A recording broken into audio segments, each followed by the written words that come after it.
안녕하세요. 스트레스를 받으면 무엇을 먹기보다는 노트북이나 스피커를 사는 채널, 다음 달 카드값을 보면 다시 스트레스를 받아서 또 노트북이나 스피커를 사는 채널 기준모입니다. 매달 데자뷰의 연속이에요. 어디서부터 뭐가 잘못됐는지 모르겠습니다. 자, 오늘 소개하는 모델은 삼성전자의 새로운 노트북 갤럭시북 고입니다. 자, 지난주에 삼성전자가 갑자기 새로운 노트북을 내놨어요. 원래 해외에 먼저 선 발매를 했었고 국내에는 지난주에 내놨습니다. 매주 보내는 제가 수방사 뉴스레터에서 미리 소개를 한 적이 있죠. 수방사 뉴스레터 신청 안 받으신 분들은 좀 신청 좀 해주시고요. 아래 고정 댓글에 주소 올려놓겠습니다.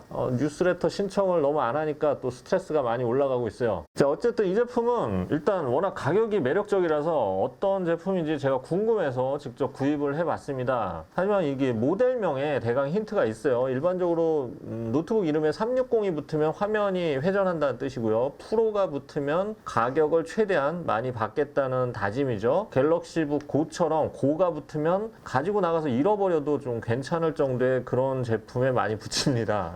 대표적으로 서피스 고가 있죠. 자, 갤럭시북 고의 가장 큰 장점은 58만원대 가격인데요. 물론 50만원대 노트북을 찾으면 아예 없는 것은 아닙니다. 하지만 갤럭시북 고는 LTE가 기본 내장되어 있고요. 윈도우 10도 설치되어 있습니다. 보통 노트북들의 이 두 가지 옵션만 선택을 해도 가격이 한 20에서 30만원 정도 올라갈 수밖에 없죠. 자, 여기에 LTE 전용 모델이라서 통신사를 또 통해서 구입하면 보조금이 한 30만원 정도가 나와요. 결과적으로 한 20만원대 구입이 가능한 노트북이라는 얘기죠. 게다가 이 삼성 노트북이죠. 삼성 노트북을 20만원대 구입한다니까 뭐 참 바로 주문하고 싶죠. 하지만 리뷰를 다 보고 장바구니에 넣어도 늦지 않습니다. 자, 리뷰 시작하겠습니다. 자, 우선 저렴한 제품이다 보니까 이 삼성전자 홈페이지에서도 제품 소개가 거의 대강돼 있어요. 나무위키에 올라간 기즈모 채널 설명 같죠. 올리고 싶지 않은데 마지못해 올렸어요. 자, 그래서 스펙을 제가 이것저것에서 주섬주섬 모아봤습니다. 재질은 마그네슘이고요. 키보드 상판 부분은 알루미늄처럼 느껴졌어요. 그리고 두께는 14.9mm로 얇은 편이에요.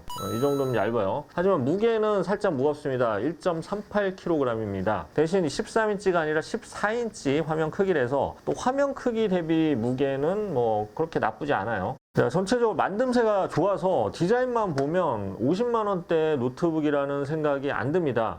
물론 바닥은 플라스틱이라서 여기서 약간 좀 저렴해 보이긴 하는데 어쨌든 뭐 삼성 로고 스펠링도 정확하고요. 그리고 샘숭이라고 써 있는데 맞겠죠. 성능이야 어쨌든 14인치 메탈 바디에 바닥은 플라스틱이지만 어쨌든 1.4kg이 안 되는 무게, 그리고 비교적 얇은 두께, 그리고 괜찮은 만듦새는 상당히 만족스럽습니다. 자, 커버를 열어볼게요. 위아래 베젤은 살짝 두껍지만 양옆 베젤은 얇은 편이에요. 이 정도면 뭐 성의를 다 했어요. 자, 키보드 환경이 굉장히 좋아요. 전원 버튼도 위쪽에 따로 만들었고요. 타이핑 감도 상당히 좋습니다. 크게 시끄럽지 않으면서도 반발력이 좋아서 아주 기분 좋은 타이핑이 가능해요. 다만 키보드 백라이트는 없습니다. 밤에는 쉬어야죠. 마음에 듭니다. 자, 아쉬운 점은 터치패드인데요. 크기 자체는 넓은데 감도가 아주 좋진 않아요. 마우스를 쓰지 않으면 좀 스트레스를 받아서 또 노트북을 사게 되는 그런 터치패드입니다. 마우스를 사용하는 게 좋겠죠. 자, 디스플레이를 한번 볼까요? 14인치 풀 HD 해상도고요. 시야각이 아주 좋진 않아요. 이거 뭐 TN 패널처럼 보이는데요. 뭐 정확한 스펙이 안 나와서 뭐 TN 패널로 추측이 됩니다. 아무래도 저가형 제품인 만큼 디스플레이 스펙이 좀 떨어지는데요. 물 빠진 색감의 밝기도 한 200니트 정도로 추정이 돼요. DCI P3 색 여격 범위는 한 42% 정도로 디자인을 하시거나 뭐 또 정확한 색감이 필요한 분들은 그런 작업 용도로는 쓰지 않는 게 좋아요. 철저하게 문서나 뭐 리포트, 업무용 디스플레이 이런 용도죠. 또 안티글레어 코팅이 되어 있기 때문에 뭐 엔터테인먼트 용도보다는 문서 작성 용도에 잘 맞는 디스플레이입니다. 삼성답게 이렇게 모범 직장인을 위한 제품이죠. 자, 포트를 볼까요? 우선 USB Type-C가 하나 있고요. 오디오 잭과 마이크로 SD 카드 슬롯이 있습니다. 이 마이크로 SD 카드 슬롯은 이제 이 저장 장치가 좀 부족하기 때문에 굉장히 중요하죠. 자, 반대편은 USB Type-A 포트가 있고요. 그리고 USB Type-C 포트가 하나 더 있습니다. 그리고 유심 슬롯이 있어서 LTE 슬롯을 유심 칩을 꽂아 넣을 수가 있고요. 캔시턴 락도 있어요. 자, HDMI 슬롯이 없지만 뭐 이 정도면 나쁘지 않은 구성입니다. 썬더볼트나 뭐 이런 건 기대하지 마세요. 썬더볼트는 영화 보고 동영상 파일 옮기는 용도죠. 모범 직장인에게는 맞지 않습니다. 대신 USB PD 충전은 지원합니다. 뭐 이 정도면 괜찮죠. 자, 성능을 알아볼게요. 이 제품은 일반 인텔 칩이나 AMD 칩 대신에 2세대 스냅드래곤 7C 제너레이션 2, 그러니까 2세대죠. 자, 프로세서가 탑재되어 있습니다. 이게 모바일 프로세서죠. ARM 기반의. 자, 그래서 맥북에 쓰인 M1 칩과 사실 동일한 모바일 프로세서 설계가 되어 있습니다. 하지만 성능에 있어서는 차이가 굉장히 커요. 따라서 맥북을 생각해서 사면 안 되고요. 가격 차이도 2배 이상 나니까요. 태블릿 정도 성능 으로 보면 될 것 같습니다. 스펙상 최대 클럭 스피드가 2.5GHz고요. 뭐 그냥 적당한 성능과 긴 배터리 수명에 최적화된 프로세서라고 보면 될 것 같아요. 벤치마크를 돌려봤는데요. 대부분의 벤치마크 소프트웨어가 작동하지 않고요. 유일하게 긱벤치와 크리스탈 마크만 작동했습니다. 뭐 긱벤치 점수를 보면은 사실 만족스러운 편은 아니에요. 벤치마크 결과값만 보면 뭐 스냅드래곤 845랑 좀 비슷한 그런 값이 나왔어요. 근데 멀티코어 점수는 또 더 떨어져요. 아무래도 윈도우 운영체제랑 4GB의 적은 메모리 용량도 멀티태스킹 성능에 좀 저하가 되는 요인인 것 같습니다. 크리스탈 마크 벤치마크는 저장 장치의 속도를 알아보는 벤치마크인데요. 이거 역시 빠르지가 않습니다. 일반적인 SSD가 아니라 UFS 저장 장치를 사용한 것으로 보입니다. 특히 용량이 128GB로 고정되어 있기 때문에 실제 OS 설치하면 한 60GB밖에 남지 않거든요. 따라서 이 옆에 붙은 마이크로 SD 카드 슬롯을 통해서 저장 공간을 확보하는 게 좋을 것 같습니다. 그리고 이건 LTE 버전이니까 뭐 클라우드 서비스 이런 거를 쓰기도 편하죠. 자, 전체적으로 성능은 우수하지 않고요. 모바일 프로세서에 무거운 윈도우를 돌리다 보니까 힘이 붙이는 것이 간간히 느껴집니다. 딸리는 하드웨어와 체력으로 유튜브를 억지로 운영하고 있는 제 모습 같아요. 예. 다만 발열은 심하지 않고요. 뭐 프리징 현상이나 멈추거나 이런 건 없어요. 그리고 일반적으로 한 80도 선에서 열을 잡아주고요. 스로틀링으로 인한 뭐 이런 문제점 이런 거는 크게 없었습니다. 이건 저보다 낫네요. 자, 배터리는 스펙상 18시간인데요. 크롬 브라우저를 통해서 FHD 영상을 화면 밝기 60%, 음량 40%로 스트리밍하는 테스트에서 7시간 30분 정도의 사용 시간을 기록했습니다. 근데 이 크롬 브라우저가 사실 좀 무겁거든요. 그래서 엣지 브라우저를 한번 사용하고 비슷한 테스트를 해봤어요. 그런데 10시간이 넘는 사용 시간을 보여줬어요. 그래서 아무래도 크롬 브라우저가 이게 리소스를 많이 잡아먹고 모바일 프로세서랑은 좀 안 맞는 것 같아요. 그래서 갤럭시 북 고를 사용할 때는 엣지 브라우저를 주로 사용하는 게 나을 것 같습니다.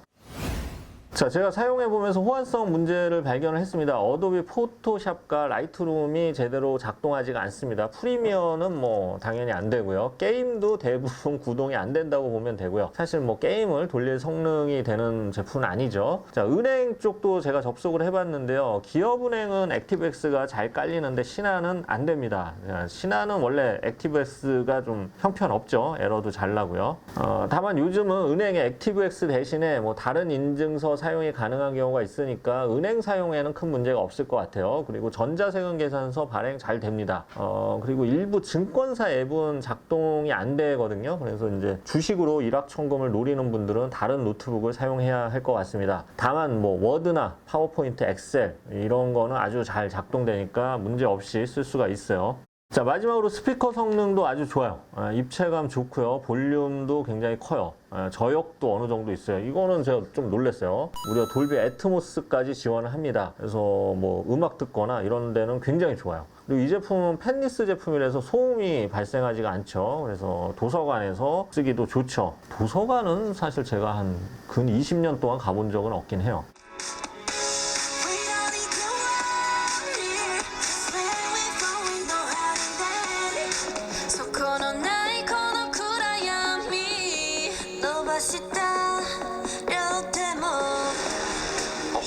Virtual universe.